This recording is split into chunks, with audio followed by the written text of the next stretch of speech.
మన చిన్నప్పుడు మామిడికాయలు చాలా రుచిగా ఉండేవి. ఒక్క పండు తింటే సరిపోయేది కాదు, 4-5 లాగించాలి అనిపించేది. బంగినపల్లి అయితే తొక్క కూడా తినేసేవాళ్ళం. అంతేకాదు ఎంత సువాసన వచ్చేవో కదా. గడపలో అడుగు పెట్టగానే ఇంట్లో మ్యాంగోస్ ఉన్నాయని తెలిసిపోయేది. మరెందుకు ఇప్పుడు అలా ఉండడం లేదు? ఫుల్ కెమికల్స్, కార్బైడ్, పండ్లు పక్వానికి రాకుండా కోసేయడం వల్ల ఒరిజినల్ మ్యాంగో రుచే కోల్పోయాం. ఆ రోజులు మళ్లీ వస్తే బాగుండు, ఆ మామిడికాయలు మళ్లీ వస్తే బాగుండు అని మీకు కూడా అనిపిస్తుందా?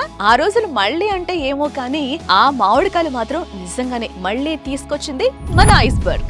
ఎస్, ప్యూర్ ఆర్గానిక్ వేలో ఎలాంటి పురుగు మందులు లేకుండా పండించడమే కాకుండా కాయ పూర్తి పక్వానికి వచ్చాక కోసి ఎండుగడ్డి పెట్టి నాచురల్ గా పండించి మన ఇంటికి డెలివరీ చేస్తున్నారు ఐస్బర్గ్ వాళ్ళు. ఇండియాలో మొట్టమొదటి healthy and organic ice cream తో ట్రెండ్ సెట్ చేసిన ఐస్బర్గ్ ఈసారి ఆర్గానిక్ మ్యాంగో ఫెస్టివల్ తో దుమ్ము లేపుతోంది. ఆర్డర్ చేసుకోవడానికి స్క్రాల్ అవుతున్న నెంబర్స్ కి కాల్ చేయండి.